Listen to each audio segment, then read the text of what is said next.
पर ही नहीं जमीन पर भी पेड़ लगाए। कैसे बचेगा पर्यावरण, करे इसकी पहल। हर हाल में बचाना होगा पृथ्वी, वन और जल, तभी सुरक्षित हो सकता है आने वाला कल। नमस्कार मित्रों, व्यक्तिवादी संचालन मिलना आप सबने सच्चा प्रणाम।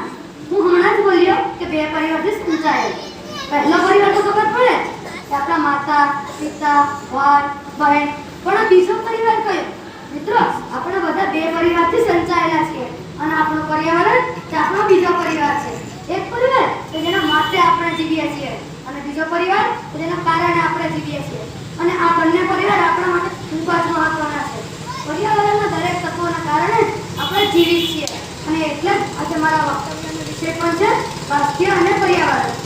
આપણું શરીર એ પંચમહાભૂતોનું બનેલું શરીર છે અને એ પંચમહાભૂતો એ કોના અંશ છે? એ પણ પર્યાવરણના જ અંશ છે। આપણા બધા સૃષ્ટિ પરના કોઈ પણ વ્યક્તિ, કોઈ પણ પ્રાણી, કોઈ પણ જીવ તે પણ પર્યાવરણનો જ અંશ છે અને આપણે તેને બચાવીએ છીએ। તેનાથી આપણી જાતને અને આપણી માનવ જાતને બચાવી રહ્યા છે। આપણે 50,000નું એસી લગાવીશું પરંતુ 50 રૂપિયાનું વૃક્ષ નહીં લગાવીએ અને પછી કહીશું ગરમી ખૂબ જ વધી ગઈ છે। આપણા શરીર માટે સૌથી વધુ જરૂરિયાત હોય ને તો તે છે ઓક્સિજન વાયુ અને હોસ્પિટલોમાં તો થોડા ક્ષણો માટે ઓક્સિજન આપણા ડોક્ટરને આપણે ભગવાન કહીએ છીએ, પરંતુ આખી જિંદગી મફતમાં ઓક્સિજન આપનાર વૃક્ષોની કદર જ નથી કરતા। આમ તો દરેક વસ્તુનો સમય આવે ને ત્યારે જ તેની કિંમત સમજાય છે। આધુનિક કોરોના કાળમાં ઓક્સિજનના બદલા માટે પરંતુ એક વૃક્ષ વાવીને આપણા પરિવારને અને આ પર્યાવરણને પણ મજબૂત બનાવી દઈએ। આપણે એવા છીએ કે વૃક્ષો કાપીને એમાંથી કાગળ બનાવીએ અને એમાં લખીએ વૃક્ષો બચાવો સેવ ટ્રીઝ। આ ખૂબ જ હાસ્યાસ્પદ અને ગંભીર બાબત છે કે આપણે એવું કરી રહ્યા છીએ। जब सूख जाएंगे सारे झरने मेरी प्यारी दुनिया के, जब सूख जाएंगे सारे झरने मेरी प्यारी दुनिया के, जब मिट जाएगा अंतिम पेड़ मेरी प्यारी दुनिया से, जब मर जाएगी अंतिम मछली मेरी प्यारी दुनिया से, तब समझ में आएगा इन मूड़ी वाली लोगों को तो रुपए नहीं खाए जा सकते, पैसे नहीं खाए जा सकते। जो આપણે આવી ભયંકર અસરથી બચવું હશે ને તો આજથી જાગી જાઓ અને પર્યાવરણને બચાવવું પડશે। અને હું તો એમ કહું છું કે જેમણે પણ પોતાનો પ્રાણ છાયડામાં રાખવાનો શોખ હોય ને એમણે એક વૃક્ષ વાવવાનો પણ શોખ રાખવો જ જોઈએ। જો આજે આપણે ઘણા બધા વૃક્ષો વાવ્યા હોત ને તો ગ્લોબલ વોર્મિંગની સમસ્યાઓથી આજે ન પીડાવવું પડે।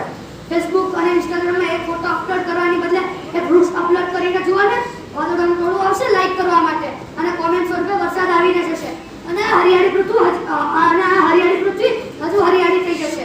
મિત્રો, આપણે પર્યાવરણનું જતન કરીને તેની ઉપકાર નથી કરી રહ્યા, આપણે આપણા માટે જ તેને બચાવવું પડે છે, કારણ કે જો તે નહીં રહે ને તો આપણે પણ નહીં રહીશું। વર્તમાન સમયમાં ક્યાંય પણ નજર કરો ત્યાં પર્યાવરણના મૂળ સ્વરૂપમાં બદલાવો જોવા મળી રહ્યા છે અને એ બદલાવોનો ખાસ જવાબદાર માનવીને જ કહી શકાય છે। માનવીએ જેટલો પણ પર્યાવરણને બદલવાનો પ્રયત્ન કર્યો છે ને તેટલી અસર તેના સ્વાસ્થ્ય ઉપર પડી રહી છે। પર્યાવરણને આંગળી પકડીને આગળ વધેલા માનવીએ સૌથી વધુ પર્યાવરણીય સમસ્યાઓ ઊભી કરી છે અને પોતાના સ્વાર્થ ખાતર અસંખ્ય કારખાનાઓ અને પાવર સ્ટેશનો સ્થાપ્યા છે, જેમાં જંગલોનો આધેધડ વિનાશ કરી ધરતીની હરિયાળી અને કુદરતી સંપત્તિ હણી નાખી છે, જેની સીધી અસર માનવીના સ્વાસ્થ્ય ઉપર મોટા પ્રમાણમાં પડી રહી છે। પર્યાવરણના બદલાવની સૌથી મોટી જવાબદાર કારણ છે પ્રદૂષણ। પર્યાવરણના પ્રદૂષિત થવાના કારણે આપણે સ્વાસ્થ્યની સમસ્યાઓ વધી છે। માનવીય પ્રવૃત્તિઓએ જળ, જમીન, હવા, આકાશ કોઈ પણ જગ્યાએ એવી નથી છોડી કે જ્યાં પ્રદૂષણ ના હોય। પ્રદૂષિત પાણી પીવાના કારણે જીવલેણ બીમારીઓ થવાની સંભાવના છે। વાયુ પ્રદૂષિત થવાના કારણે માથામાં દુખાવો, આંખમાં બળતરા, છાતીમાં થાય છે અને જમીન પ્રદૂષણના કારણે અત્યારે આપણે ગ્લોબલ વોર્મિંગની ભયંકર અસરો સામે અત્યારે આપણે ઝઝૂમી રહ્યા છીએ। પર્યાવરણીય બદલાવની સીધી અસર આપણા સ્વાસ્થ્ય ઉપર આપણા નજર સમક્ષ જ છે।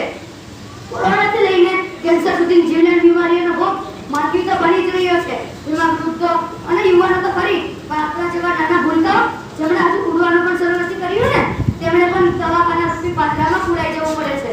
મિત્રો, માટે જ કહું છું કે સ્વાસ્થ્યનું અને પર્યાવરણનું રક્ષણ એક સાથે જ થશે। આપણે પર્યાવરણને બચાવીને આપણે રોગોને અટકાવી શકીએ છીએ।